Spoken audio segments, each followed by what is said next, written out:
Todo homem é um estuprador em potencial. Frase que já foi ecoada em cada canto da internet para mostrar que todo homem é apenas um abusador de mulheres. É de conhecimento de quase todos que os valores associados ao masculino estão sendo frontalmente questionados por todos os lados da cultura contemporânea. O cavalheirismo virou machismo, abrir as portas do carro é opressão, e dar flores no Dia Internacional das Mulheres é reforçar a inferioridade delas. E quem faz tudo isso ao mesmo tempo? É o macho tóxico, um verdadeiro Chernobyl radioativo. Nos últimos tempos, meninos são educados desde a escolinha que podem chorar à vontade, na frente de todo mundo, e brincar de boneca, enquanto brincar de polícia e ladrão é feio. Tudo para formar homens delicados, sentimentalistas e que não são tóxicos. Essa educação deve ser planejada desde cedo para que a masculinidade não entre na cabeça dos meninos da geração Z. O fato de a situação ter mudado para os homens significa que a situação para as mulheres também mudou. Mas será que foi para melhor? Será que a felicidade prometida à mulher moderna realmente se concretizou? Será que as mulheres de hoje em dia são mais felizes do que aquelas do passado? Será que transformar todos os homens em machos tóxicos transformaram as mulheres em seres mais livres? As ideologias que colocaram essas concepções em evidência, na verdade, transformaram as mulheres. Os papéis de gênero, como sempre foram compreendidos pela humanidade, foram postos de cabeça para baixo e as pessoas nunca estiveram tão infelizes, depressivas e dependentes de remédios tarja preta. Será que isso, na verdade, é uma estratégia de engenharia social? E se for algo assim, qual o interesse em mudar completamente tudo aquilo que sempre foi considerado como virtudes masculinas e femininas?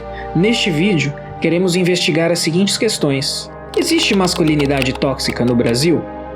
Por que os valores tradicionalmente identificados com o masculino passaram a ser considerados tóxicos? E qual a relação disso com o feminismo? Olá pessoal, aqui é o André do canal Oliver Talk. Se você ainda não nos conhece, somos um canal dedicado a temas culturais, filosóficos e políticos. Se você aprecia esse tipo de conteúdo, não se esqueça de se inscrever no canal e ativar o sininho para notificações, e até mesmo se tornar membro da Oliver Clan, com o link na descrição, para nos apoiar mais e nos ajudar a produzir mais vídeos. Durante boa parte da história, ninguém se perguntava o que é masculinidade, porque a resposta seria totalmente clara. Entretanto, a partir de um certo momento, a pergunta não apenas passou a fazer sentido, como se tornou frequente. E a tendência passou a ser considerar a masculinidade e seus valores algo tóxico, nocivo e que deveria ser desencorajado. Quais são, normalmente, os valores e comportamentos considerados tradicionalmente masculinos? Força, bravura, coragem, independência e firmeza nas decisões são alguns exemplos. Muitos devem se lembrar da polêmica em torno da escritora Simone de Beauvoir, esposa do filósofo Jean-Paul Sartre, quando, recentemente, virou notícia sua afirmação escrita em obra da década de 40 que ninguém nasce mulher, mas torna-se mulher. Para esse tipo de pensamento, ninguém também nasce homem, mas certamente vira macho tóxico. A sociedade do século XXI considera que os homens, associados à força, coragem, independência e firmeza nas decisões, são uma criação de um passado de trevas e obscuro, que deve ser abandonado. Outra pensadora famosa, e que trata bastante do tema, é Judith Butler, que acredita não apenas que o gênero é uma construção social, mas o próprio sexo também é. Para Butler e outros pensadores que tratam das questões de gênero, há uma distinção entre sexo biológico e gênero. Um indivíduo pode ser do sexo masculino, por exemplo, e se sentir pertencente ao gênero feminino, o que, segundo eles, faz desse indivíduo uma mulher. O gênero é completamente construído socialmente. Alguns salvam o sexo da equação, dizendo que este sim é totalmente baseado na biologia, mas Butler vai além e também o considera um produto de construcionismos sociais. Nesse sentido, seguindo o raciocínio da mesma Butler, até o fator racial vira construção social. o típico macho branco vive escondendo seus lados feminino, homossexual e até negro, como aconteceu com Rachel Dolezal, uma mulher branca que afirma ser uma pessoa transracial negra e que o conceito de raça é uma mentira. Mas isso realmente faz sentido? Será que isso é verdade? Será possível definir a masculinidade como uma característica biológica e genética? Ou é apenas uma construção social, como disseram as autoras citadas, e que, portanto, pode ser moldada conforme as vontades e interesses dos intelectuais do momento?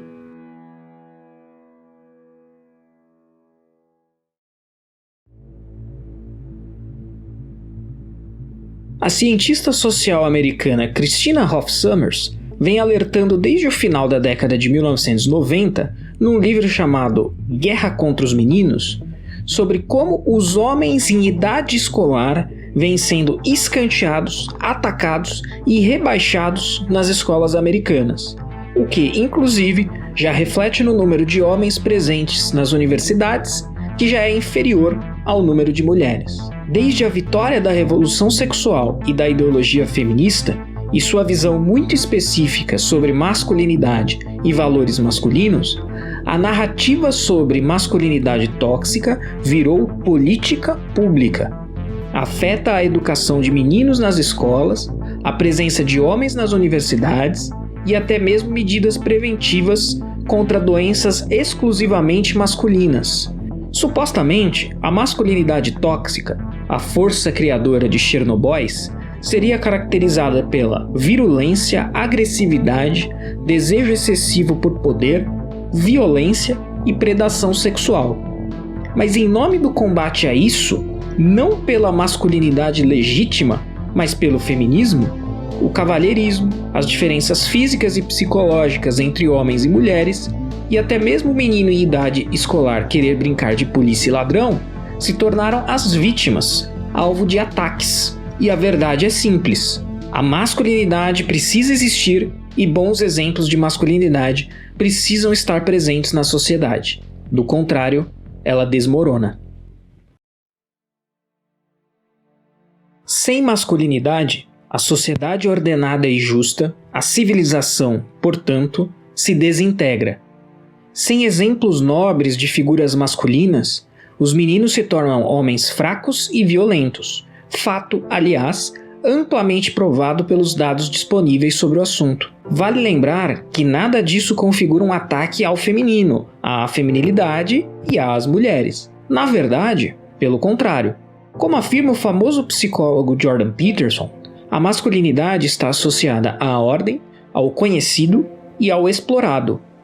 Homens gostam de coisas, ao passo que mulheres, por exemplo, tendem a preferir pessoas, além de estarem associadas ao caos, à criatividade. Essa verdade está expressa na simbologia de todas as culturas, de forma mais conhecida no Ocidente, nas figuras de Adão e Eva. O mesmo Jordan Peterson faz um alerta sobre o que enfrentamos quando a masculinidade está em crise.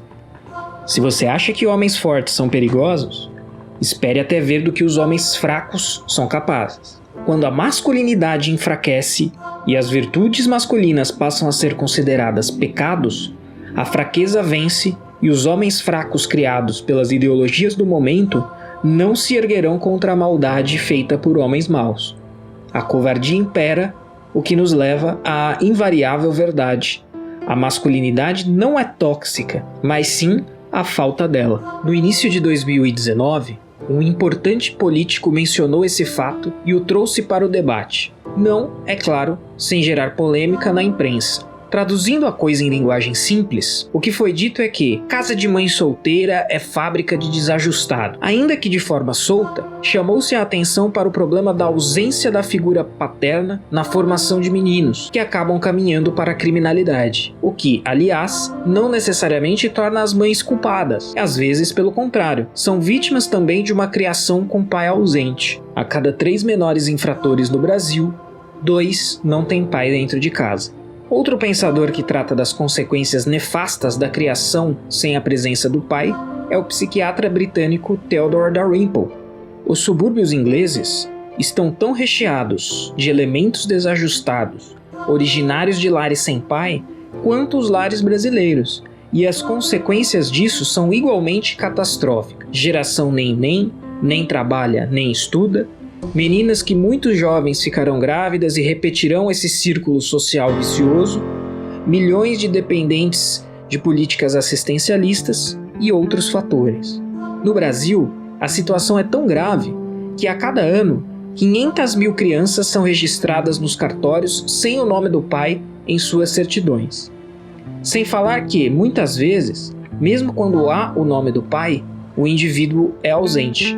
Se trata de uma verdadeira máquina que produz crianças sem qualquer figura masculina exemplar para lhes educar ou servir de exemplo. Isso pode ocorrer tanto pelo abandono paterno quanto pela alienação parental promovida pelas mães, que ganham a guarda dos filhos em mais de 90% dos casos, outra forma de violência contra os homens. Em termos de consequências disso, além do caminho aberto para a criminalidade, há toda a carga de consequências psicológicas, visto que 80% dos filhos de pais separados sofrem com chantagens emocionais de um dos pais. A saída da escola antes do tempo devido é outro fator do problema do ataque à masculinidade, pois, na ausência do pai, muitas vezes os meninos precisam se tornar os provedores da casa, gerando um atraso educacional para toda a vida e um ciclo social profundamente vicioso.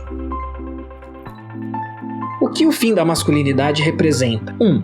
O colapso da sociedade que está diante de nós tem total relação com o ataque da masculinidade promovido pela ideologia do feminismo e da revolução sexual. 2. Violência constante e nas mais variadas formas contra os homens em todas as suas faixas etárias. E 3. Não há civilização e sociedade ordenada sem que todos tenham clareza sobre o que é o masculino, quais são os valores masculinos e que estes sejam defendidos e preservados com clareza. Como disse C.S. Lewis, autor inglês de As Crônicas de Nárnia, fazendo referência à estimulação contraditória típica da modernidade, criamos homens sem masculinidade e esperamos deles virtude e cavalheirismo. Rimos da honra e ficamos chocados quando achamos traidores em nosso meio. Castramos o animal e exigimos que ele seja fecundo. Mais cedo ou mais tarde a sociedade precisará decidir. Ou ela quer manter a existência de homens bravos, corajosos, heróicos e defensores dos fracos, ou ela terá de lidar com homens fracos, mesquinhos e, por consequência, perigosos. Então, qual é a sua opinião? Você considera a masculinidade radioativa? É um Chernobyl? Como podemos resolver o problema do ataque à masculinidade? Deixe sua opinião aqui nos comentários.